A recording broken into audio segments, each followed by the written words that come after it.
Taste of a hot and warm victory over Valencia. How are we doing, everyone? It's Connor here on a very nice evening as I'm walking down the main road. It's quite quiet, honestly. Normally this road is horrific. Cars bombing up and down. I'm not a fan of this. You know, the on-street parking. You know, women with prams can't get down it. You know, if you're on a bike, it's a nightmare. The pedestrianisation, not great. But anyway, cheers. How are we all doing?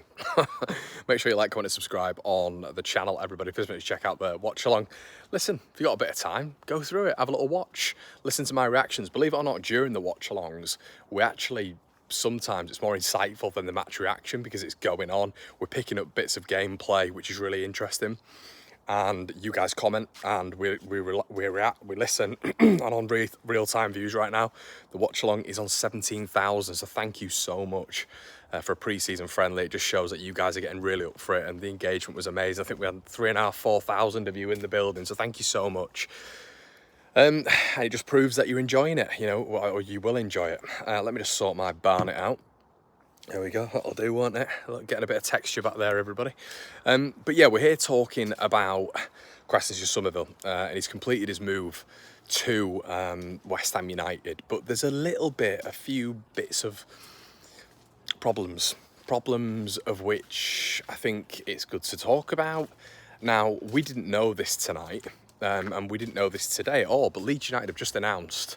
And I came on here to talk about a specific target of which has been rumoured today, of which we can speak about, and we will do that later on. But so Farke was asked after the game, so Somerville left Leeds, but we found out afterwards that there was an exit clause in there.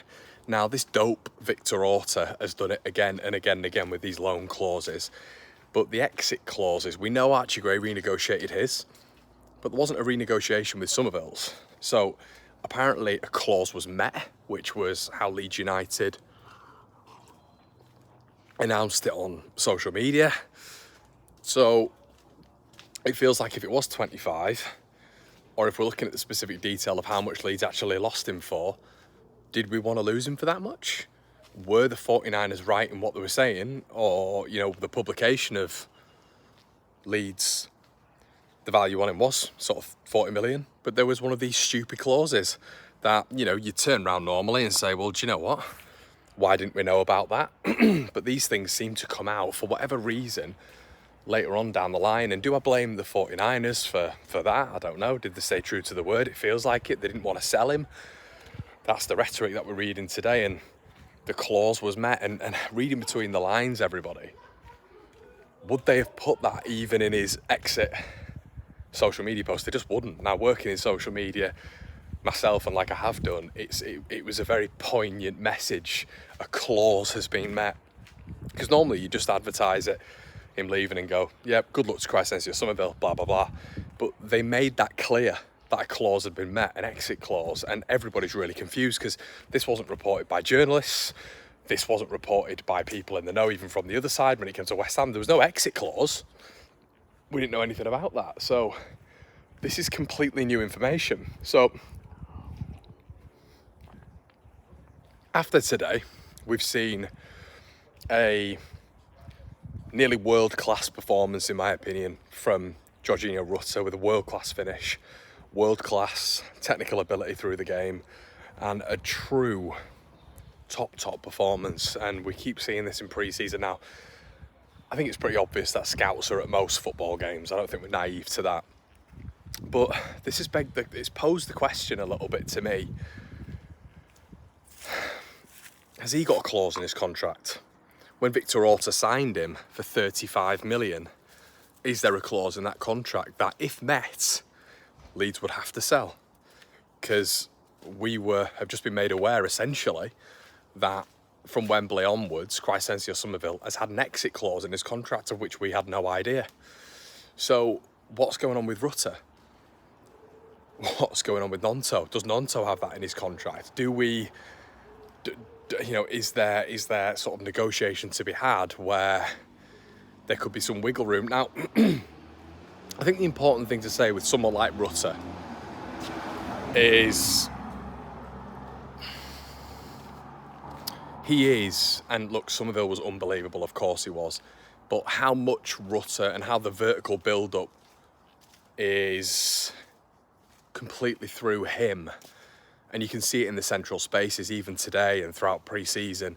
He is, as I mentioned before, the metronome, the main man. He drags Leeds up the pitch, then he gives the ball to Somerville, and Somerville does his magic. That's how we worked last season. But I'm a little bit worried at the minute that this man, this wonderful player, because has got something in his contract, and I'm speculating purely, but I'm not blaming the 49ers for this, but I'm a little bit worried about how that Somerville deal went from something to something else extremely quickly. And I'm not being dramatic, you guys, I know, like when it comes to the Niners, when it comes to contracts, when it comes to transfers, I'm not that guy. I haven't been that guy this entire window. I'm not an overreactor when it comes to transfers. I try to stay as balanced as I can. The Archie Gray deal, the Kamara deal, I've sort of been on a similar level really with it all.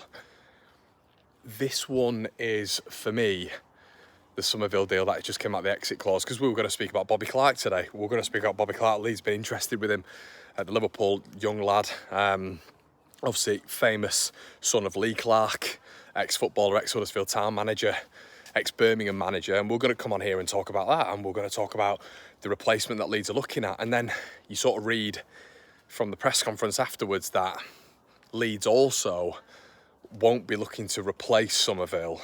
And you can't replace Somerville. That can't happen. I think what Baron Cross's article was referring to when he was talking about Daniel Farke was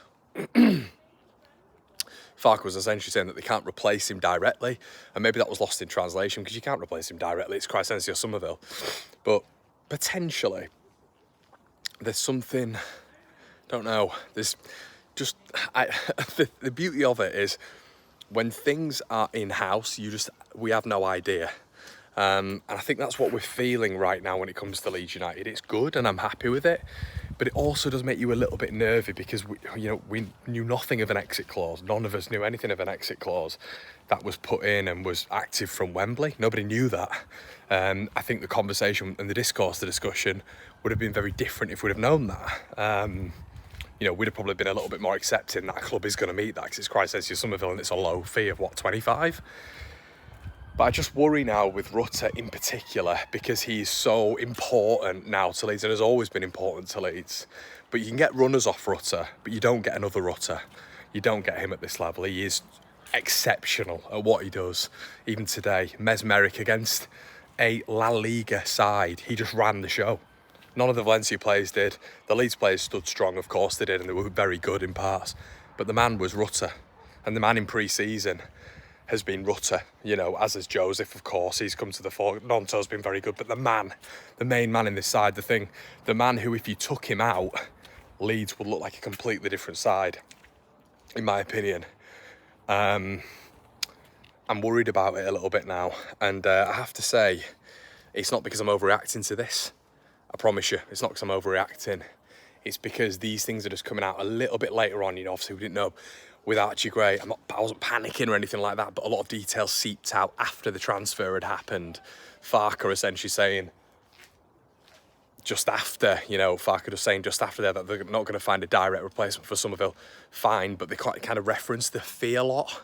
And I thought, look, you don't have to. You can get a Raksaki in on loan, but I would like some other additions as well. I think we're a great squad, but we can be an even better squad with even more depth if we add again. So let me know what you think in the comment section below, brother. Are you a little bit... It's interesting. Is everything right at Leeds? Do we, with these clauses, which just seem to be coming out of nowhere, I blame that absolute clown that was in charge before, who, to get a lot of these people, these players or whatever, would have had to put clauses in with X, Y and Z attached to it, which is what we're feeling now. Slightly worrying, but I don't know. What do you think in the comment section below? Am I overreacting? Am I underreacting?